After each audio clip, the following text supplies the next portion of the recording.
भारत में कई त्योहारों का इतिहास सदियों पुराना है। हर पर्व किसी न किसी विशेष घटना से जुड़ा है, जिसके बाद उस त्योहार को मनाने की परंपरा शुरू हुई है। हिंदू धर्म के एक खास पर्व का नाम है गोवर्धन पूजा, जिसे द्वापर युग से मनाया जा रहा है। आज हम इस पर्व की कहानी और इसके महत्व के बारे में जानेंगे। गोवर्धन पूजा दिवाली के दूसरे दिन कार्तिक मास के शुक्ल पक्ष की प्रतिपदा प्रथम तिथि को होती है। इस साल गोवर्धन पूजा 2 नवंबर 2024 शनिवार को मनाई जाएगी। इस पूजा को प्रकृति के समान के रूप में देखा जाता है, जहाँ गोबर से गोवर्धन की आकृति बनाकर उसकी पूजा की जाती है। कई लोग गाय और बैलों की भी पूजा करते हैं। गोवर्धन पूजा को भगवान श्री कृष्ण का आशीर्वाद प्राप्त करने के लिए किया जाता है। विशेष रूप से वृंदावन, जो कि श्री कृष्ण से जुड़ा स्थान है, वहाँ इस पूजा को बड़े उत्साह से मनाया जाता है। वहाँ के भक्त मानते हैं कि यह पूजा करने से उन्हें श्री कृष्ण जी की कृपा मिलेगी। कबीर साहब जी ने इस बारे में कुछ महत्वपूर्ण बातें कही हैं। वह कहते हैं कि गोबर से आकृति बनाकर या मूर्तियां बनाकर उसकी पूजा करने से असल में कुछ प्राप्त नहीं होता। उन्होंने एक उदाहरण दिया, आप पे लीपे आप पे पोते आप पे बनावा हुई, इस पर बुढ़िया पोती मांगे, अकल कहाँ पर हुई। इसका मतलब है कि बिना सोचे समझे मूर्ति की पूजा करना बेकार है। कबीर जी बताते हैं कि लोग अंधभक्ति में ऐसी पूजा करते हैं, लेकिन इसका कोई खास परिणाम नहीं होता। उन्होंने कहा कि लोग मूर्ति बनाते हैं और फिर उससे कोई विशेष कृपा पाने की उम्मीद करते हैं, जैसे वृद्धा अपने पोते के लिए पुत्र की कामना करती है। लेकिन असल में हमें अपनी पूजा में समझदारी और श्रद्धा को सही दिशा में लगाना चाहिए। श्री कृष्ण जी के भक्तों के लिए गोवर्धन पूजा का विशेष महत्व है। इस दिन कई भक्त गोवर्धन पर्वत परिक्रमा करने के लिए ब्रज में पहुंचते हैं और मानते हैं कि इसे उन्हें भगवान श्री कृष्ण की कृपा प्राप्त। गोवर्धन पूजा का पौराणिक महत्व भी है। गोवर्धन पूजा का एक ऐतिहासिक महत्व भी है। यह पूजा उस घटना की याद दिलाती है जब इंद्रदेव ने वृंदावन पर तेज बारिश और तूफान भेजे थे। तब श्री कृष्ण जी ने गोवर्धन पर्वत को अपनी छोटी उंगली पर उठा लिया था, जिससे वृंदावन के सभी लोगों और जानवरों की रक्षा हुई थी। गोवर्धन पर्वत को भगवान श्री कृष्ण का रूप माना जाता है। यह ब्रज में स्थित एक छोटा सा पर्वत है, जिसे भक्त बहुत आदर और श्रद्धा से देखे हैं। तो का मानना है कि यह पर्वत द्वापर युग से ही यहाँ पर स्थित है और इसे पर्वतों का राजा माना जाता है। हालांकि बार बार गोबर से गोवर्धन पर्वत की आकृति बनाकर उसकी पूजा करने से किसी को विशेष लाभ नहीं मिलता। असल में हमें सच्चे मन से अपने भगवान के प्रति श्रद्धा रखनी चाहिए और वे कर्मों को सही दिशा में लगाने का प्रयास करना चाहिए। अपने आत्माओं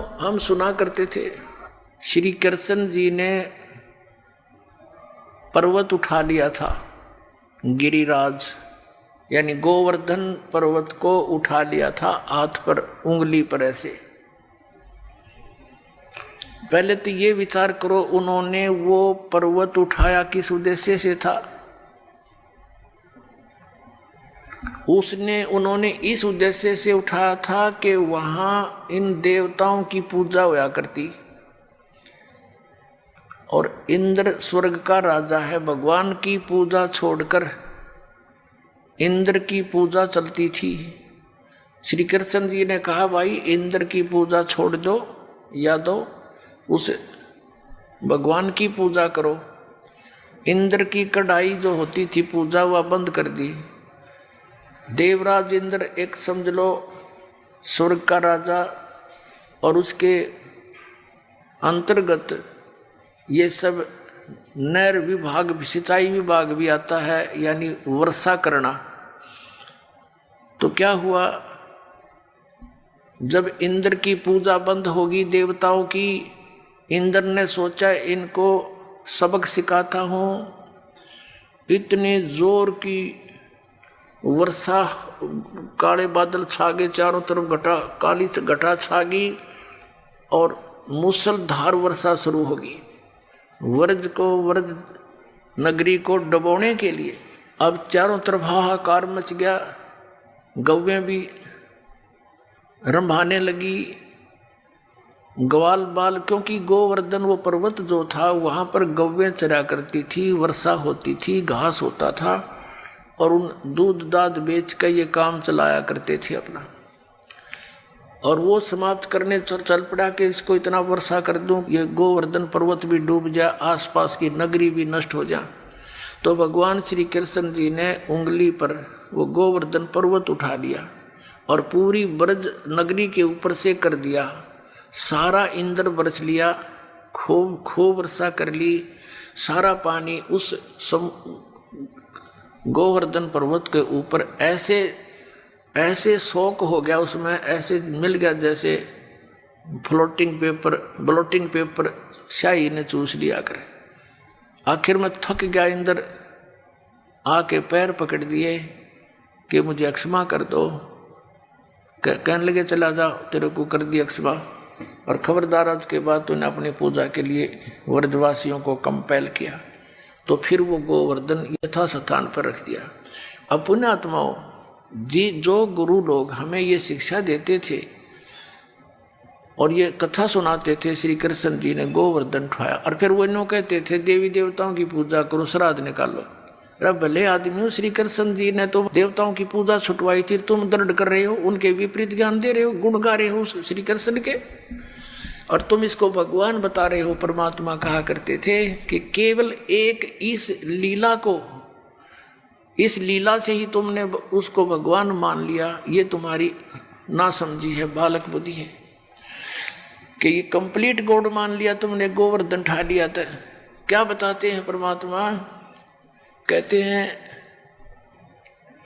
गोवर्धन श्री कृष्ण धारो और द्रोणोगिरी हनुमंत, शेष नाग सब सृष्टि उठारा, इनमें कौन भगवंत।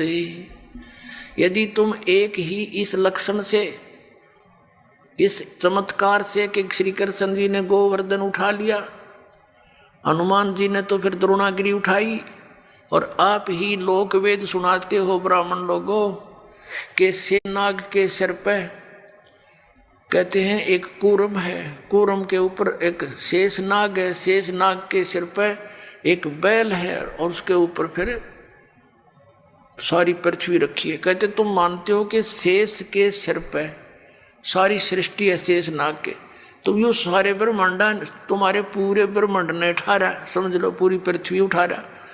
तो इनमें भगवान कौन सा है, श्री कृष्ण है या हनुमान जी है या शेषनाग है? तुम्हारा भगवान केवल इसी लक्षण से तुमने भगवान इसको कंप्लीट गॉड मान रखा, पूर्ण परमात्मा। फिर क्या बताया, कहते हैं समुद्र पाट लंका गयो, सीता का भरतारे, अगस्त ऋषि ने ये सातों पी लिए, इनमें कौन करता रे। ये इस चीज से ये परिचित थे नहीं गुरु लोग यहाँ के हमारे। वो ये कहा करते श्री रामचंद्र जी ने समुद्र के ऊपर पुल बना दिया। परमात्मा कहते हैं यदि तुम इसी लक्षण से इसको भगवान मान बैठे तो क्या बताते हैं कि समुद्र पाट लंका गयो, यानी समुद्र को आट के पत्थर उसको ऊपर रख के और लंका चला गया कौन, सीता का भरतार। और अगस्त ऋषि ने सातों पी लिए, इनमें कौन करतार। एक अगस्त नाम के ऋषि थे, उन्होंने किसी कारणवश किसी अपनी जिद के ऊपर अहंकारवश समझो वो सातों समुद्रों को एक घूंट में पी लिया था, ऐसे चुल्लू उठाकर ऐसे पी लिया था। सब समुद्र खाली हो गया था, अकेली पृथ्वी रह गई थी। अब पुण्यात्मा, अब परमात्मा कहते फिर ऋषियों की प्रार्थना से उन्होंने फिर वापस उसको कुरला कर दिया तो भर गए थे।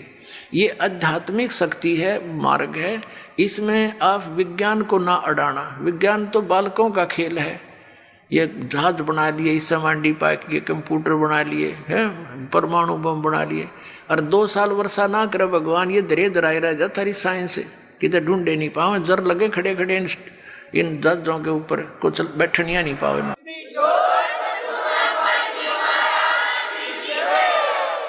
तो परमात्मा कहते हैं फिर इनमें भगवान कौन भाई। अगस्त ऋषि ने तो सातों समुद्र पी लिए थे, तुम एक पत्थर धर के पार हो गया तुम्हारा श्री राम, तुम उसने भगवान मान बैठे, लेकिन तुमने पता नहीं वो पत्थर भी कैसे तरे थे, उसको तो मानने को तैयार ही नहीं। पर परमात्मा ने ये तरीका अपनाया हमारे अज्ञान को हटाने के लिए।